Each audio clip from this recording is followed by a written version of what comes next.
We are the Shark Brothers. And this is Adventure in Wildlife. Nice.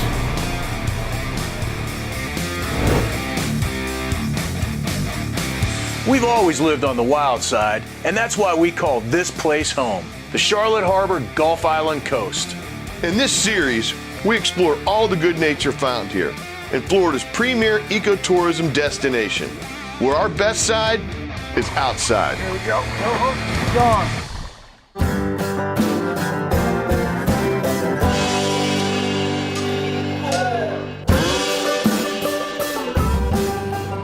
So what does Southwest Florida have in common with Pittsburgh, Pennsylvania, diamond mines in South Africa, solar power, and the tourism and agriculture industries?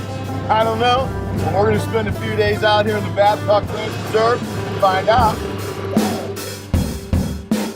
We're at the dawn of a new era for this place, but it has a story spanning more than a century. In 1914, Edward Vose Babcock, a lumber tycoon and once mayor of Pittsburgh, Pennsylvania, purchased the Crescent View Ranch in Punta Gorda, Florida. His biggest customers were diamond mines in South Africa, where pine tar harvested from the Babcock Ranch was used as termite repellent. Edward's son, Fred, eventually expanded the family business well beyond timber and cattle, and in the 1930s even began offering public swamp buggy tours. In 2006, the 91,000-acre ranch was sold to developer Sid Kitson, a transaction resulting in his creation of America's first solar-powered town and the largest single conservation acquisition in Florida's history. Management of the newly named Babcock Ranch Preserve transferred from the state to Tarpon Blue Resources and Land Management in 2016. This collaboration ensures preservation of the property's natural, cultural, and agricultural legacies. Today, the preserve's 73,000 acres provide many recreational opportunities, including a unique adventure experience offered by Babcock Ranch Eco Tours. This 90-minute ride on the wild side offers the public a fascinating journey through time and nature. Tour guide Terry Covert has a wealth of knowledge about this place and a true passion for sharing it. We've taken this tour. It was so much fun. We've taken it twice now. Yeah. And you know, we've seen so much on the tour, but for the viewers, what other kind of animals could they expect to see on this tour? We have a herd of cracker cattle, and they'll move around, so we get to see them in one area or another. Cracker cattle are descendants of the Andalusian cattle brought to Florida in 1521 by the Spanish explorer Ponce de Leon. They roamed our state, so very wild and free. Right now, we got some feral hogs that are coming to us. Feral hogs, wild pigs, look at these guys. These are truly wild. Strutting of the turkeys. It is the mating season. Yep. Those turkeys are fabulous. The gators today were impressive as well. All those alligators out there, lots of them sunning themselves. This bridge is known as Gator Bridge. Look at those alligators there. Oh man, there's some big boys out there. Let me introduce to you baby girl.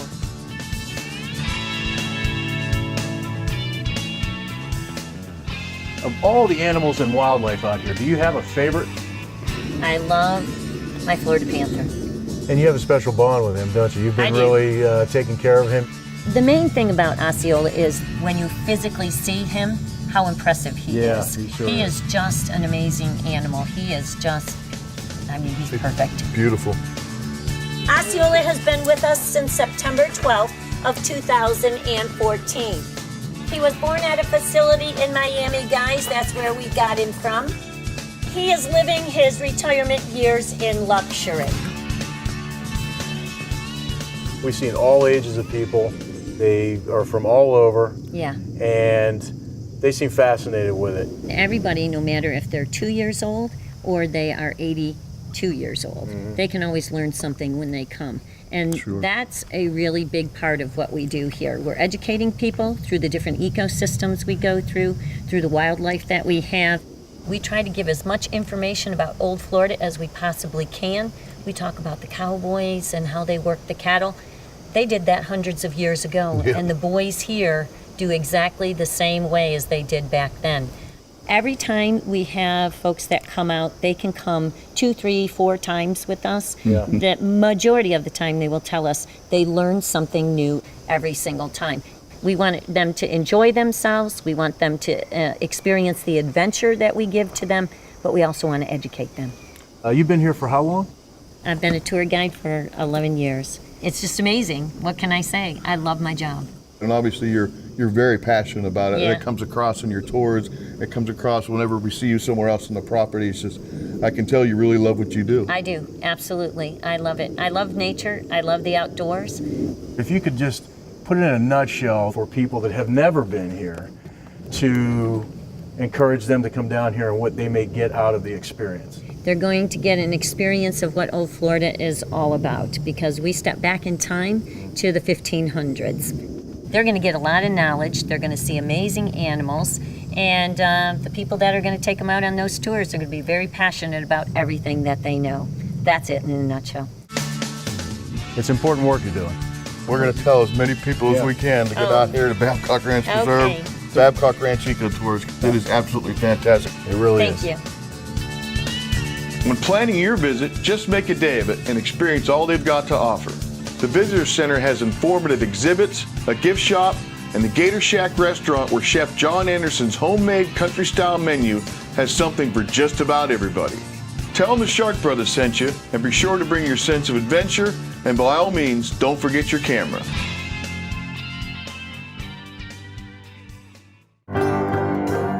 With another big day ahead, we grab some rest and southern hospitality at the Cypress Lodge, built by Fred Babcock as his home on the Telegraph Swamp.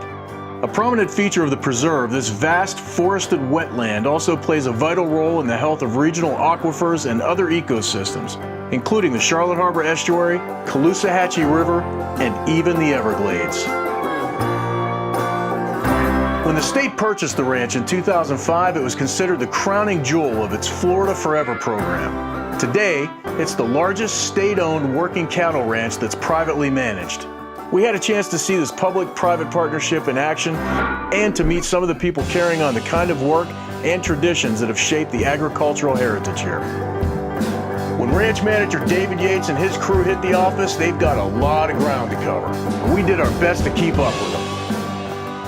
We just had a blast out here the last few days, and can't thank you enough for letting us tag along. You bet, man. It just strikes me as, this is like the kind of work that built America, man. You know what I mean? Exactly. Yeah. It really Feel is. like I mean, real it was an honor to watch it being done, and your crew's outstanding, man. And, obviously you got some people you've worked with for a long time. And speaking of that type of work, I just been thinking out here, it takes me back to old America. But how much? I mean, it really probably hasn't changed much. I mean, probably 100 years ago, or more. Yeah. They doing the same work. It was That's right. cowmen, dogs. Dogs, horses. Yeah, the only thing different now is we probably work cattle more. We more medication to them and keeping them healthier. So we actually are in the cattle maybe a little more than they used to be. But yeah, it hadn't changed a whole lot. The dogs were ever present, man, the whole time we were out there. Yeah. And they seem like they love it, B, they're really good at what they do. You got to train them up to do that, or they just kind of fall in line? Yeah, they kind of fall in line. You got a few lead dogs that kind of train the rest of them, and it's just, all you really train them for is just to come back, back and go when you send them. It doesn't take long to come out here and start driving around and realize this is a vast property. We're talking about 70,000 acres, right? Yes, sir. That's right. And on that acreage, I know there's a lot of other uses with the property, as far as agriculturally, but as far as your cattle goes, how many you got, and how wide do they roam on 70,000 acres? Yeah, we've got about 2,500 head. They run over 50,000+ acres. Some of it's farmed. Yeah, we have about 4,000 acres of farmland, and so we'll graze it for a few years, and then they'll farm it for a few years on the grass patches. You guys ride around places out here. The environments are all very different, and this is Elvis, by the way. Let's just introduce Elvis to the audience right now. We met him the last couple of days. There's been an Elvis sighting. Oh yeah. But you've got a lot of different areas that you go to that you can only get to on horses, right? That's right. Yep. Yeah, that's why you don't do it off of a four-wheeler or motorcycles or things like that, because you can only get there off of a horse. And between cypress swamps and cabbage hammocks and pine flatwoods, you just can't go. How do you decide where to work and where to move? We're kind of always chasing grass, you know, trying Yeah. to put cows on new grass and it keeps them healthy. And then as far as, you know, where we move them to and how we move them and things like that, you'll see a lot of times we'll just stop. We're just actually letting the cows get together and find all their babies. And when they know where their babies are and they're calm, then everything goes a lot better. And with cows, the slower you can be, the faster it'll go. It struck me as like there actually is kind of a rhythm to the whole thing. Yes. You know, and there's Yeah. a purpose for everything that you're doing. And when you're looking at the herd, I mean, what you know, what's going through your mind as far as like their health and what are you looking for? Yeah, What are the signs? you're evaluating them as you're handling them. You know, if you see a sick calf or a sick cow, a lot of these guys immediately they'll start trying to find out which calf goes to which cow, so that when we get to the cow pens, they'll have it in their head who she belongs to, and we may pull them out and put them somewhere else. We may medicate them differently, things like that. So yeah, you're always paying attention to what's going on in the herd and the health of the herd, and there again, just seeing if they need to be moved, if they need to be medicated, or what they need. You know, I couldn't help but thinking out there when you told us, you know, stay close, you know, because they might look at us as predators. Do you have to worry about that? I mean, you know, coyotes out here, or what other predators do you worry about, you know, getting in with your herds? Yeah, probably as far as predators go, coyotes is probably the biggest. When it's calving season, you start to see a lot of them when these calves or when the cows are dropping calves. You'll notice a lot of coyotes out in the cows, and you know, of course, we try to shoot them and get them out of here. But we have panthers. We really haven't had much trouble out of that. We found a calf or two that we suspected, but I know some of the ranches further south of here are starting to have troubles with that. But other than that, a rattlesnake bite here and there, but usually they don't die from that. They're pretty tough. And I guess the herd is constantly growing then as well, right? Well, it grows every year, but then we sell the calves. We sell it, of course, naturally sell all the steer calves, and then you keep 10% of the females to keep your herd, you know, to keep it alive, keep it healthy. So if you got, let's just say you had 2,000 head of mama cows, then you would really, by rights, keep 10% of the female heifers. So you know, you're gonna have 200 head of female heifers every year, and so you keep it at that constant. It doesn't just keep growing and growing and growing. So it's constant management. Yeah, and that's all determined on how much grass we got and how much country we have. You mentioned heifers. I was curious about the bulls you got. They're not made for life, right? Yeah, that's right. Yeah. We put one bull to 25 cows. So Is that right? Man. So 100 cows. He must be tired. 4 bulls, and they found that one bull does most of that breeding too. Is that right? Yep, he's the big dog in town. Where do these cows end up? I mean, who buys them? Do you think I might have ever had a steak from Babcock Ranch Preserve? Oh, it's very possible. But most of our calves, we sell them at let's just say 500 to 600 pound calf, and they go out west to be fed. Florida's a little too hot Right. and wet for feeding cattle. Gotcha. So all of our cattle in Florida, for the most part, go out west and they get fed out there. It's like a big balancing act, sounds like. Yep, that's right. And have you been doing this all your life? Since I was about 16. Really? Yep. Says like Yep. 10 years? Yeah. Maybe 5. Yeah. Not as many gray hairs as you got. Of all the things that you do and all the things, the responsibilities that you have, what's the biggest challenges that you maybe face on a regular basis out here? Really out here, mostly on the ranch is in all honesty, weather.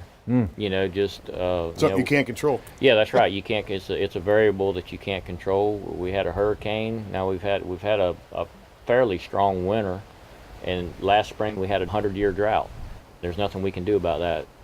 Well, we wish you fair weather and good luck, David. It's really an honor to tag along and watch what you guys do, man. It puts a whole new appreciation for, you know, you look at a cow, you don't realize what goes into That's right. into Yep. taking care of them, you know? I'm glad y'all came out. Yeah, thanks for having us, You man. bet, man. All right. All right, let's go get some lunch. All right, man. Hey, Elvis. We'll see you later, buddy. On our way to lunch at the Gator Shack, we had the good fortune of running into Arnie Sarlo, one of the partners at Tarpon Blue Resource and Land Management. What's the biggest challenge in carrying this forward, this plan? Well, from the start, it was a challenge just because they wanted to leave it as a working ranch. And the challenge back then was they seen a lot of pieces of property the state bought, and then they quit all the activities that generally don't go, cattle, sod, farming, those operations. They remove them from the state, and what happens on the property, it starts to grow up and it doesn't stay, and it costs more to keep it in, especially exotic control, maintaining the roads. So by having a group like Tarpon Blue or Kitchen and Partners or whoever's on the land managing it, they keep the upkeep and it saves the state money. And that's what the whole purpose was, to remain a working ranch, but then balance it with the environment and still preserve the wildlife and all the natural parts of it, which we were able to do here. Yeah, I mean, that's fascinating to us in the time that we've been here to see how all that interplay takes place in a successful way. It just seems like it's not just an investment to manage. It seems like there's a real pride and appreciation for the land here and Mother Nature, I guess. You nailed our lifestyle, and it is. We're stewards of the land. You hear that a lot, and it's not just a phrase. We all take care of it. We want this land in good shape. How important is it to you, the mark that you're going to leave, that people may be talking about, 50 to 100 years from now? Well, I think when anybody comes out and enjoys the land, that's the success of a legacy. Started all the way back with Fred Babcock, and then his son-in-law, Dick Kuda, who was the CEO, and Sid Kitson, who bought it. There was about 4 or 5 buyers as big as Kitson, but Kitson had a plan that aligned most with the Babcocks, and it was keeping it in preserve. And then he kept a lot of his development in preserve. But between the Babcock family, Dick Kuda, Sid Kitson, they wanted this preserved. I'm very fortunate to get to win that contract with my partners to come back and manage it, and we just to keep this legacy going. And I mean, to be able to run cattle and do the things that we enjoy doing out here on the state land, it's an honor. It's no exaggeration to say the story of this special place in Southwest Florida is epic. An evolving tale of nature and people with a true love and respect for this land that's been passed on through generations.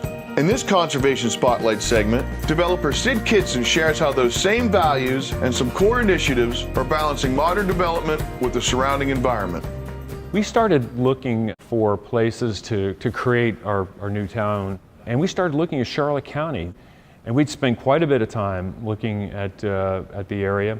I felt that, well, first of all, Southwest Florida was absolutely spectacular. Everything about Southwest Florida we liked. You had great transportation to come in and out. There was a diverse economy, diverse group of people. And we really felt that there was great opportunity in this area. But most people don't know that the state of Florida was trying to buy Babcock Ranch. But the Babcock family wanted to sell the stock of the company, and the state can't buy stock. And then they put it out on the market, and there were people all over the world trying to buy the property, all 91,000 acres. And part of what they wanted to do was to develop the entire parcel. So we approached the Babcock family and said, well, we have a different concept. We want to preserve as much of this land as possible. And to the credit of that family, they understood, and they decided to go with us because their legacy and the legacy of this property was more important than just dollars. And so that's when the journey began. We purchased 91,000 acres back in 2006, and then we sold 73,000 acres to the state of Florida, and the largest land purchase in the history of the state, still is to this day. So that left us with 18,000 acres. And out of the 18,000 acres, we're preserving half of that. So at the end of the day, 90% of the original ranch is in preservation forever, and that is something that this area is going to be able to enjoy for generations. And that's probably, of all the things that we've done, probably the thing that we're most proud of. How you treat the environment and how we can live with the environment is very, very important. We went out to prove that preservation and development can work hand in hand. When we started designing Babcock Ranch, we kind of stepped back and took a look at this canvas that we had. Remember, we have almost 9,000 acres that is literally a blank sheet of paper for us to develop. And that is a big responsibility, but also something that gives you just a very unique opportunity to do it the right way. And so we started looking at the land, and we went back almost 40 years to look at the natural flowways of the property. And we designed around those natural flowways and actually have rehydrated so many of the areas that have been drained over the years for farming purposes. And then we said, okay, let's try and only develop in those areas that have already been farmed. So we didn't want to take out any of the forested areas, but because there was plenty of areas that were farmed areas. And that's how the plan itself began to come together. We are very proud to have a partnership with Lee Health, who is going to take on all of the health services at Babcock Ranch. But you know, that healthy lifestyle means so many things. So just through the entire fabric of our community, with our parks and every neighborhood having its own garden, to the 50 miles of trails, is encouraging everybody to be outside and really think about that healthy lifestyle. Education is one of those initiatives that we're very, very passionate about. The current school right now is K through 6. The new school will be K through 8. And so the education, we think, is absolutely critical. You cannot have a sustainable community unless you think about where the energy comes from. And so we spent, almost 7 or 8 years working with Florida Power and Light to create the first solar power town in America. And so here today, Florida Power and Light has built a 75 megawatt solar power generating facility on our property here at Babcock Ranch. So what that means is they put in 343,000 panels on 440 acres, and that's operating today. So right now, when you look around and you see the lights in this room, they're all being powered by solar energy. And at night when the sun goes down, it's powered by natural gas. So the combination of those two make it the cleanest form of energy of any town in America. One of the other things that we've been really spending quite a bit of time on is technology. And we know how complex this is because things are changing so quickly. So what we talked about internally was, how do we at least future-proof what it is that we're trying to do? And the best way we could think of doing that is to have fiber to every home. That's exactly what we've done. We have a partnership with CenturyLink, so that means every home and business will have a gigabit of speed, and it can go up to 5 gigabits. Now, technology is going to change and things are going to happen, but we think we're well positioned to be able to handle that. But then we turn to transportation. And transportation is very unique in that things are changing fast. And it was some 6 years ago, we started looking into autonomous vehicles. The societal benefits are numerous. So we decided to do that here at Babcock Ranch. And we're very fortunate to have Transdev as our partners. They're the largest transportation company in the world. Here at Babcock Ranch, we have this distinct advantage of being 30 feet above sea level. And as I said earlier, that's a virtual mountain here in Florida, and we're above the storm surge. We also didn't build in the floodplains, and we didn't build in the wetlands. So when an event comes through, we want to be a place where people can stay in place or come to shelter. So that was very important. The way all these buildings are built, they can withstand hurricane force winds. And the infrastructure also, all the power lines and everything else is underground. So we really are designed and made for storm safety. I don't know if I would consider myself a pioneer, but I would consider myself someone who has a passion about something, along with a great group of people in our organization who have a passion for something very special, and we collectively want to make it great. We've got a long journey ahead of us. We're just starting, and we all know that. From the leaders in the community, and whether it be in Charlotte County or the state, this has been a true team effort to get this done. And I am incredibly thankful for each and every one of them to have helped us along the way.